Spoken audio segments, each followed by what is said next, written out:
네, 여러분 반갑습니다. 하나님께서 오늘 우리에게 주시는 축복의 말씀, 누가복음 5장 3절부터 11절까지를 통해서 은혜를 받으면, 이런 제목으로 말씀을 함께 나누기 전에 본문의 말씀을 제가 받들어 읽겠습니다. 5장 3절입니다. 예수께서 한 배에 오르시니 그 배는 시몬의 배라. 육지에서 조금 떼기를 청하시고 앉으사 배에서 무리를 가르치시더니 말씀을 마치시고 시몬에게 이르시되 깊은 데로 가서 그물을 내려 고기를 잡으라. 시몬이 대답하여 이르되 선생님, 우리들이 밤이 새도록 수고하였으되 잡은 것이 없지만은 말씀에 의지하여 내가 그물을 내리리이다 하고, 그렇게 하니 고기를 잡은 것이 심히 많아 그물이 찢어지는지라. 이에 다른 배에 있는 동무들에게 손짓하여 와서 도와달라 하니 그들이 와서 두 배에 채우매 잠기게 되었더라. 시몬 베드로가 이를 보고 예수의 무릎 아래에 엎드려 이르되 주여 나를 떠나소서, 나는 죄인이로소이다 하니, 이는 자기와 및 자기와 함께 있는 모든 사람이 고기 잡힌 것으로 말미암아 놀라고 세베대의 아들로서 시몬의 동업자인 야고보와 요한도 놀랐습니다. 예수께서 시몬에게 이르시되 무서워하지 말라. 이제부로는 네가 사람을 취하리라 하시니 그들이 베드로를 육지에 대고 모든 것을 버려두고 예수를 따르니라. 아멘. 오늘 본문 3절 이렇게 시작됩니다. 예수께서 한 배에 오르시니 그 배는 시몬의 배라. 육지에서 조금 떼기를 청하시고 앉으사 배에서 무리를 가르치시더니. 예수님께서 배에 오르신 까닭이 무엇일까요? 이 게네사렛 호숫가에 사람들이 많이 밀려왔기 때문에, 물가에까지 모여들었기 때문입니다. 그렇다면 그 배를 육지에서 좀 떼기를 청하신 까닭은 무엇일까요?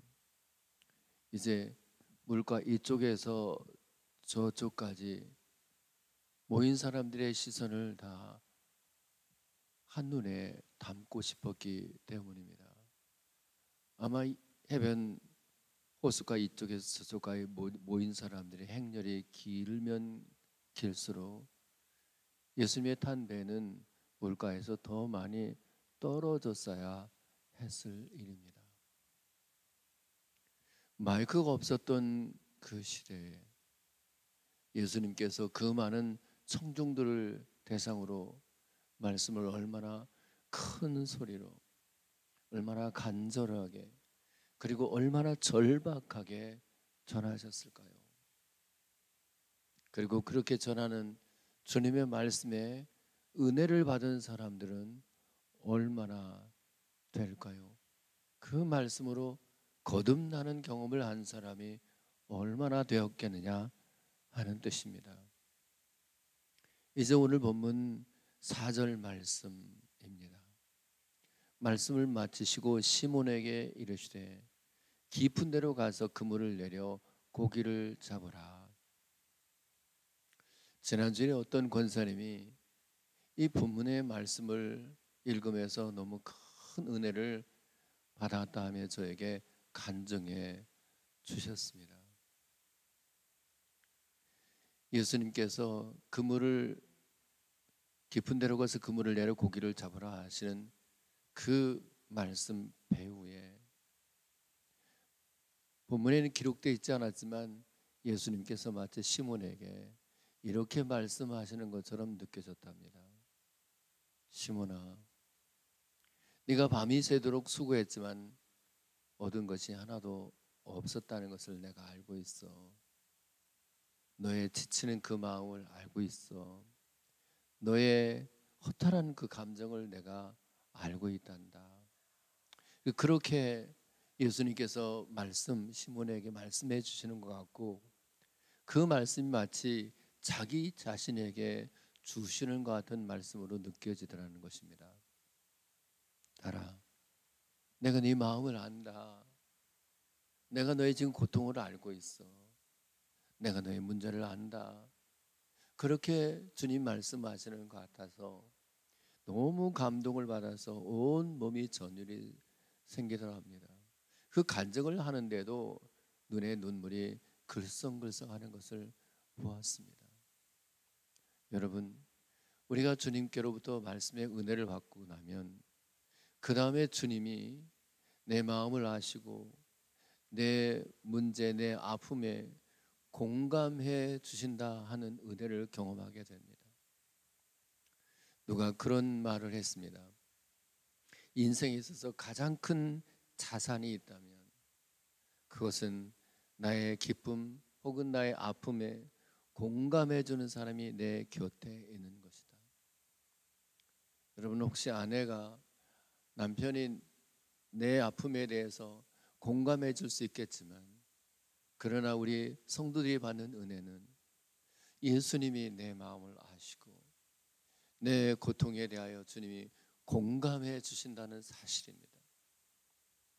이와 같이 주님이 나를 아시고 내 문제에, 내 아픔에 공감해 주신다 하는 것을 은혜로 경험하는 사람들은 반드시 그 사람은 다른 사람의 아픔을 알아주고 다른 사람의 아픈 문제에 공감해 주는 마음이 생긴다고 하는 사실을 아십니까?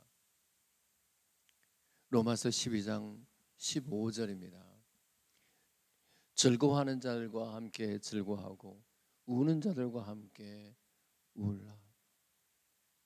여러분, 우리가 그리스도 안에서 한 지체라면, 형제들이 칭찬을 받을 때에 내가 칭찬받는 것 같아서 같이 박수를 쳐줄지언정 시기하고 그리고 질투하지 않게 될 것입니다. 또 형제들이 어떤 문제로 아파할 때 마치 내 자신의 문제라고 생각하고 같이 공감하면서 그렇게 저의 아픔을 내 마음에 두고 간절한 마음으로 기도하게 될 것이에요. 무엇보다도 그가 실수했다고 할지라도 격려해 주겠죠. 괜찮다고. 살다 보면 그런 실수가 생길 수 있다고. 혹시 이제 그 실수가 재정적인 문제면 내가 대신 감당하겠다고. 그것이 우리 마음을 알아줄 뿐만 아니라 공감해 줄 뿐만 아니라 대신 짐을 지신 예수님의 마음이고, 그 예수님의 마음을 가진 사람은 그렇게 이웃들의 아픔에 공감해 줄 뿐만 아니라 같이 십자가를 지고 가는 삶을 살게 될 것 아닙니까? 저는 여러분들이 말씀의 은혜를 받을수록 주님이 나의 아픔에 대하여 공감해 주신 것을 경험하게 되고, 그러면서 아내, 이웃, 남편, 내 주변의 사람들의 아픔에 공감해 주는 마음이 있기를 예수 그리스도의 이름으로 축복합니다. 그러니까 여러분이 참 은혜를 받으면 공감 능력이 확대된다는 말이에요. 이 소시오패스와 사이코패스의 특성은 이 공감 능력이 없는 거예요. 이기적입니다.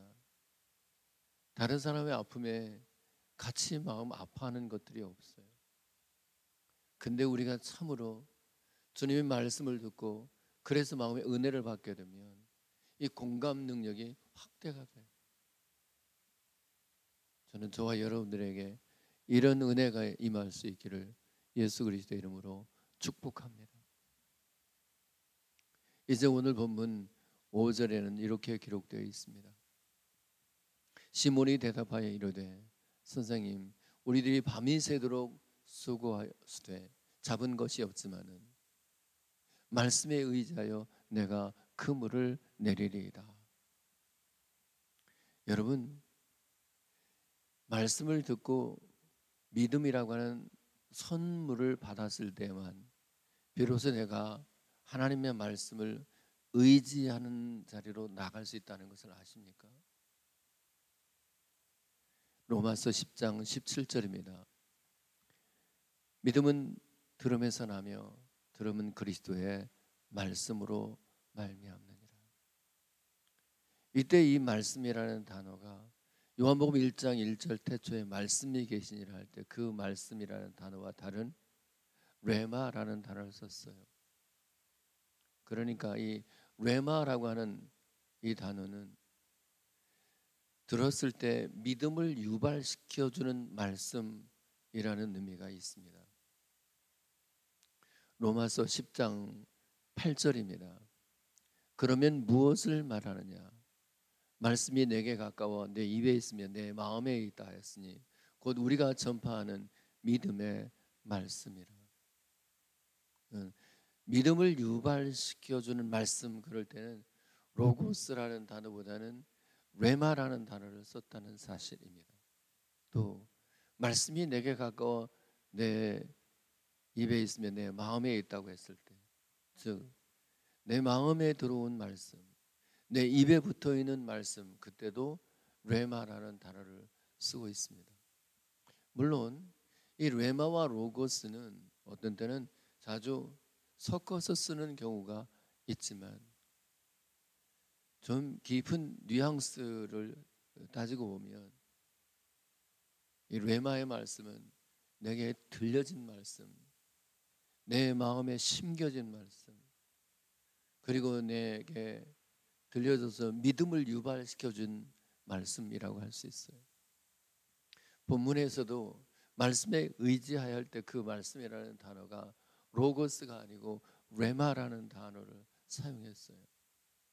그러니까 이미 시몬은 배에 앉으셔서 1시간인지 2시간인지 모를 예수님의 그 청중들을 향한 메시지 말씀을 들으면서 시몬도 벌써 그 말씀을 들을 때 이 믿음이라고 하는 선물을 받았다는 뜻입니다. 그런데 이것이 믿음이 생겨났다는 것이 은혜인 것이, 여러분 이제도 여러분들의 담임 목사님을 통해서 말씀을 들을 때 어떤 사람들은 앉아서 자기가 듣고 싶은 얘기만 골라서 듣거나 아니면 앉아서 판단만 하기 십상이거든요. 무슨 설교를 저딴 식으로 하느냐, 뭐 율법적으로 뭐 성경적으로 옳으니 그러니 그렇게 따지고 싶은 마음만 들 수 있어요. 그런데 말씀의 은혜를 받게 되면 믿음이라고 하는 큰 선물을 받게 되고, 그러면서 동시에 그 말씀을 내가 의지하기 시작해요. 말씀을 의지한다고 하는 것은 말씀이 육신이 되신 예수님을 의지하는 거예요. 말씀이 곧 하나님이라고 했으니까 하나님을 의지하는 것이라고 할 수 있어요. 그러니까 여러분이 정말 하나님을 의지하게 되면 곧 그분의 말씀을 의지하게 돼요. 아무것도 염려하지 말고 오직 모든 일에 기도와 간구로 너희 구할 것을 감사함으로 하나님께 아뢰라. 그 말씀이 의지가 되면, 그 말씀을 완전히 믿게 되면 그 말씀을 의지한 대로 염려를 다 내려놓게 되죠. 여러분이 정말 성경을 읽을 때에도 그 읽은 말씀이 믿음이 되고 어느 순간에는 그 말씀을 의지하는 데까지 나가야 돼요. 그러면 여러분 마음속엔 모든 문제, 또 모든 그 고쳐야 될 또는 해결할 문제들을 여러분이 말씀 의지하는 만큼 다 해결될 줄로 믿으시기를 바랍니다. 이제 오늘 본문 6절에 이렇게 기록되어 있습니다.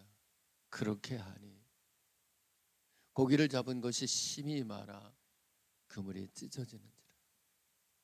그렇게 했다고 하는 것은 말씀을 의지할 뿐만 아니라 그 말씀이 자기의 삶이 되었다는 뜻입니다. 말씀을 들으면 믿음이 생겨나잖아요. 근데 그 믿음이라고 하는 것은 반드시 순종으로 행함으로 나타나게 되어 있어요. 여러분의 믿음의 정도는 여러분이 얼만큼 순종하느냐로 결정되는 거예요. 주님께서 깊은 데로 가서 그물을 던지라고 할 때 그대로 했어요. 그대로 순종했어요. 그렇게 순종할 때에 그물이 찢어질 만큼 풍성한 은혜를 경험하게 됩니다. 그야말로 은혜 위에 은혜예요. 말씀이 믿어지는 것, 그리고 말씀을 들을 때 믿음이라는 선물을 받은 것, 그것이 은혜고, 말씀을 의지하는 것이 은혜인데, 더 나아가서 내가 순종하게 되면 은혜 위에 은혜, 풍성함을 경험하게 된다는 사실이에요. 예컨대 너희를 박해하는 자를 위하여 축복하라, 축복하고 저주하지 말라. 여러분, 그 말씀을 한번 그대로 순종해 보십시오. 이전보다 배나 되는 풍성한 은혜를 여러분들이 경험하게 될 것이에요. 그 외에도 여러분들이 말씀을 의지할 뿐만 아니라 그 말씀을 여러분의 삶에서 그대로 순종하면 순종할수록, 하나님의 것은 하나님께 바치라 했으니 하나님께 한번 드려보십시오. 그러면 단언컨대 이전보다도 풍성한 은혜를, 이 막 찢어질 만큼,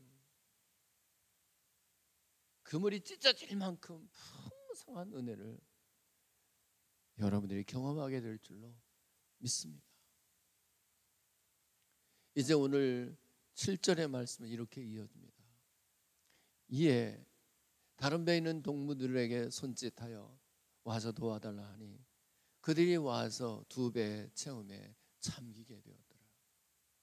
여러분, 내가 주의 말씀을 의지하고 그리고 더 나아가서 그 말씀을 순종하게 될 때 풍성한 은혜를 경험하잖아요. 그러면 그 은혜는 반드시 내 주변의 사람들이 함께 공유하게 돼요. 다른 배에 있는 친구들도 와서 그 물고기를 함께 자기들의 배에 채우게 돼요. 실로 남편이 주님의 말씀에 순종하여 풍성한 은혜를 누리게 되면 그 아내가, 그 자식들이 그 은혜, 풍성한 은혜를 공유하게 되어 있어요. 여러분 한 사람이 은혜 받잖아요. 풍성한 은혜를 받으면 여러분의 교회 식구들이 어느 순간부터 그 풍성한 은혜를 함께 공유하게 되어 있어요. 저의 간절한 소망이 있어요. 하나님, 나 한 사람만이라도 주님 앞에 순종하여 풍성한 은혜를 누리게 하시고, 그래서 나를 인하여 내 주변의 사람들이 이 주님 풍성한 은혜를 함께 공유하는 복을 내게 달라고. 이것이 여러분의 또한 기도의 제목이 될 수 있기를 예수님의 이름으로 축복합니다. 이제 8절의 말씀은 이렇게 이어집니다.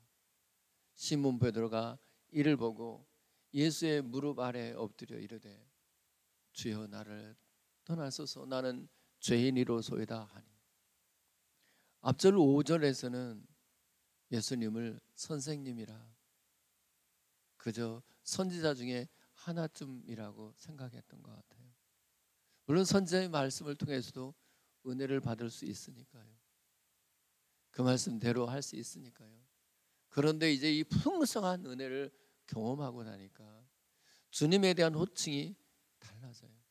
정말 은혜를 받게 되면, 은혜 위에 은혜를 경험하게 되면 예수님이 나의 주라고 하는 고백이 가능해진다는 거예요. 이때 주라고 하는 말 큐리오스는 그 어근이 큐로스, 즉 힘이라는 뜻이에요. 전에는 나의 경험, 나의 노하우, 내가 가지고 있는 배, 내가 가지고 있는 그물, 오늘 우리로 말하자면 내가 가지고 있는 재산, 나의 학력, 나의 어떤 무엇을 나의 힘으로 삼았었는데, 이제는 예수님만을 나의 힘으로 삼겠다. 그런 의미에서 예수님을 주라고 고백하는 거예요. 시편 18편 1절입니다. 나의 힘이신 여호와여, 내가 주를 사랑하나이다. 주님만을 나의 유일한 힘으로 생각할 때 예수님을 내 인생의 주인이라고 고백하기 시작하는 거예요. 또 하나 예수님을 주라고 고백하는 것은 입으로만 주여 주여 하지 아니하고 이제는 내가 가지고 있는 모든 것의 소유 권한을 우리 주님께 다 이전한다는 뜻입니다. 이제는 시간도 내 몸도 내가 가지고 있는 재물도 내 어떤 것이라도 더 이상 내 것이 아니고 주님의 것이며 나는 주님의 것을 잠시 맡은 청지기에 불과합니다. 그러니까 이제 재물을 쓸 때에도 주님의 허가를 받고 주님의 뜻대로 사용하기를 원해요. 그러니 그 재물을 가지고 음란한데 혹은 술을 마시는데 혹은 죄를 지는데 쓸 수 없지 않습니다. 그래서 주님을 주인이라고 고백할 때에는 주님의 뜻대로 살고 싶은 마음, 거기는 반드시 성결한 삶이 내포되어 있어요. 거룩한 삶이 내포되어 있어요. 그리고 이와 같이 주의 은혜를, 풍성한 은혜를 받게 되면 예수님을 주라고 고백할 뿐만 아니라 나는 죄인입니다 라고 하는 고백으로 나타나게 돼요. 로마서 11장 33절입니다. 깊도다 하나님의 지혜와 지식이요 그의 판단은 헤아리지 못할 것이며 그의 길은 찾지 못할 것이로다. 우리 주님의 지혜와 지식이 깊다는 거예요. 마치 예수님께서 깊은 곳에서 노니는 물고기의 떼를 주님이 간파하신 것처럼 주님께서 내 마음 깊은 곳에 자리 잡고 있는 죄를 알고 있구나. 내가 주님의 시선을 피할 수가 없구나. 그런 점에서 내가 죄인입니다라고 고백을 하게 된 거예요.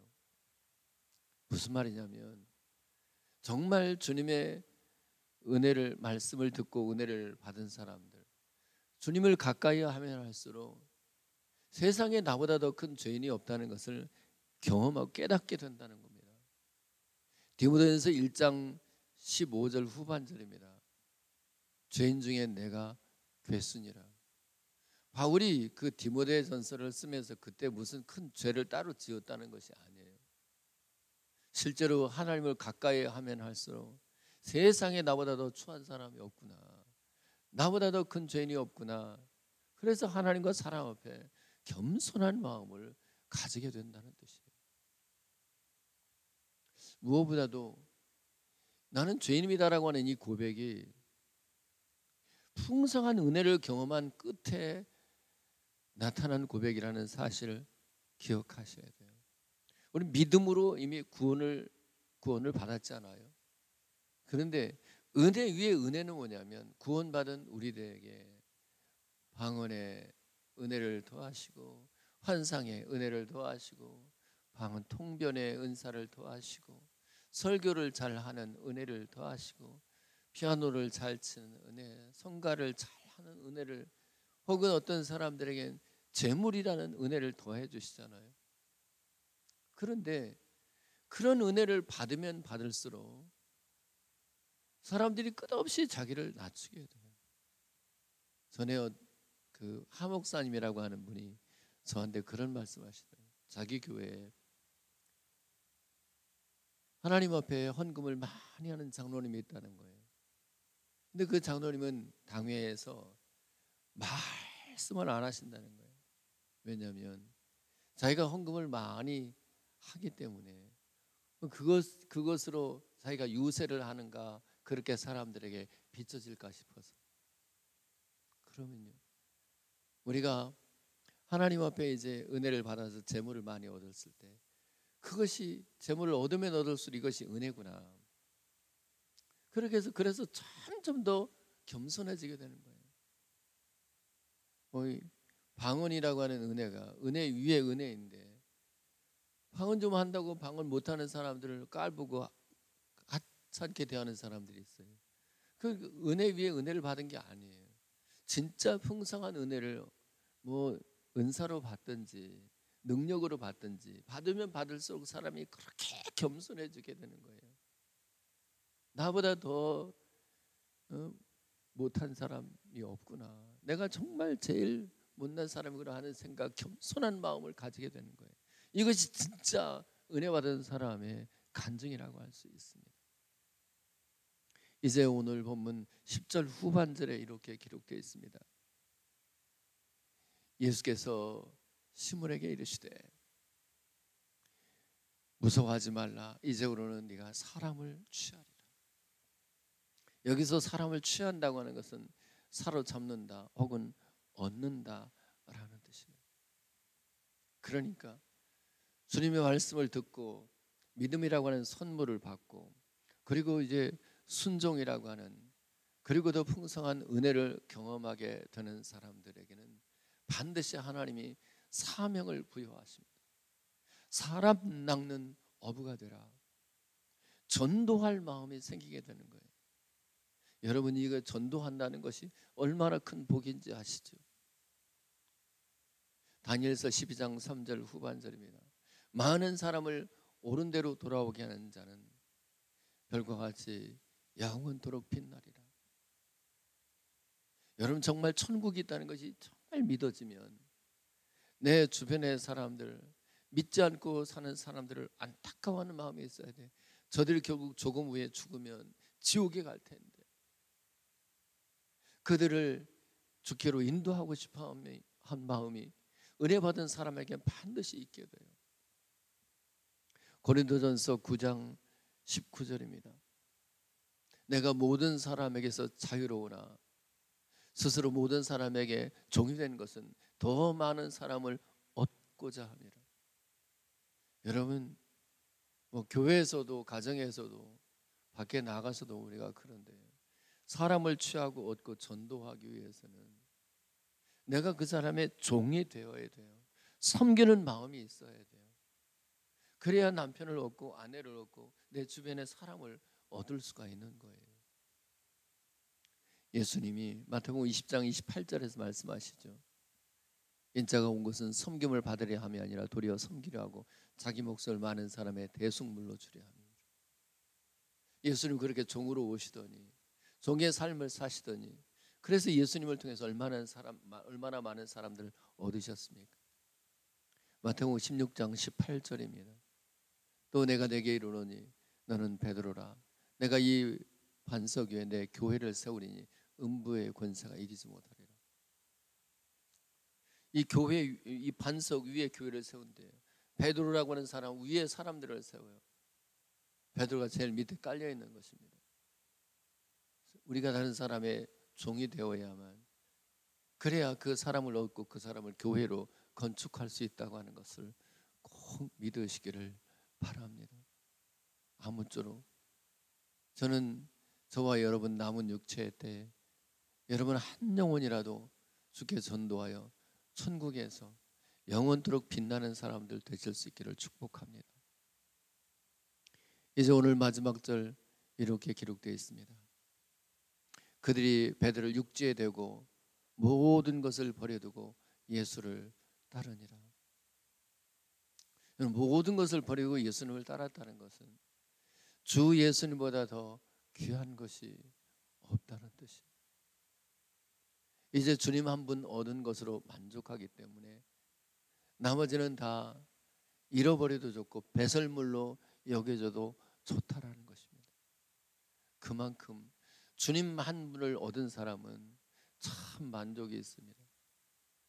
더 바랄 것이 없는 참 만족이 그 속에 있게 되는 것이에요. 마태복음 13장 44절입니다. 천국은 마치 밭에 감추인 보화와 같으니 사람이 이를 발견한 후 숨겨두고 기뻐하며 돌아가서 자기 소유를 다 팔아 그 밭을 사느니라. 여기서 보아하는 예수님 혹은 천국이라고 한다면 이 천국 보화가 숨겨진 교회를, 내 소유를 다 팔아 사겠다는 거예요. 여러분, 정말 주 예수보다 더 귀한 것이 없고 또 천국보다 더 귀한 것이 없다고 하는 것을 여러분 정말 믿습니까? 그러면 여러분의 소유에 더 이상 집착하지 마십시오. 여러분 얼마나 많이 가졌느냐가 중요한 것이 아니고 예수님을 내가 생명으로 얻었느냐, 그래서 내가 영원히 따를 수 있는 예수님이 여러분에게 있느냐 하는 것이 더 중요해요. 여러분이 눈에 보이는 어떤 것을, 그 소유하고 있는 것에 집착하게 되는 것이 중독이에요. 돈에 집착하고 또는 쾌락에 집착하고, 그런 사람들이 자기도 모르게 이제 도박에 사로잡히게 되고 마약에 사로잡히게 되고 중독 증상이 일어나는 거예요. 여러분 소유를 다 내려놓으십시오. 사실은 우리가 이 고백은 죽을 때는 실제로 다 버려두고 주님께로 가지 않아요? 여러분 가지고 있는 그것이 죽을 때는 아무것도 아니라는 것을 알게 될 거라고요. 그러니까 우리가 우리 소유를 다 버려둔다. 오늘 이렇게 살 수는 없겠죠, 그죠? 여러분 걸 다 버려두고 어떻게 주님 따라가요? 근데 그래도 여러분이 지금 어떤 것을 소유하고 있을지라도 그것에 여러분 마음을 뺏기지 말라는 거예요. 그건 있어도 되고 없어도 되는 것이라. 내가 유일하게 집중해야 될 분은, 내가 유일하게 따라가야 할 것은 예수님 한 분뿐이라. 이것이 정말 은혜 받은 사람의 간증이라고 할 수 있습니다. 저는 저와 여러분들이 말씀을 들을 때마다 마음의 은혜를 받고, 이 은혜 받은 모습들이 여러분의 삶에 정말 공감해 주시는 주님의 은혜로 나타나고, 다른 사람들을, 이웃들에게 그 아픔을 공감해 주는 모습으로 나타날 뿐만 아니라 여러분이 말씀을 의지하는 자리로 나아가게 되고, 그리고 그 말씀을 순종하여서 풍성한 은혜를 경험할 수 있기를 바라요. 그리고 그 풍성한 은혜가 여러분 주변 사람들에게까지 흘러갈 수 있기를 바랍니다. 그 은혜를 받게 되면 사람이 반드시 예수님을 주라고 고백하게 돼요. 주님만을 나의 힘으로 삼는다고 하는 뜻이고요. 이제 내 모든 것이 다 내 인생의 주인이 주님의 것이라고 하는 것을 알게 되고, 그러면서 나는 죄인 중에 괴수라, 내가 바로 죄인입니다라고 하는 고백을 하게 되면서 또 내 일상의 삶이 늘 전도하는 삶이 되기를 바란다는 것이고, 사람을 얻고 싶어서 나를 낮추는 삶을 꼭 살게 될 뿐만 아니라 모든 것을 버려두고 심지어 방금 잡은 물고기까지도 다 내려놔요. 물고기를 얼마나 아깝겠어요. 근데 그것까지도 다, 내가 지금 받은 은혜까지도 그것을 다 내려놓는 거예요. 은혜보다 더 중요한 것은 은혜를 주신 주님이 더 귀하다는 것입니다. 이와 같은 은혜가 저와 여러분들에게 말씀을 들을 때마다 임할 수 있기를 축복합니다. 기도합시다.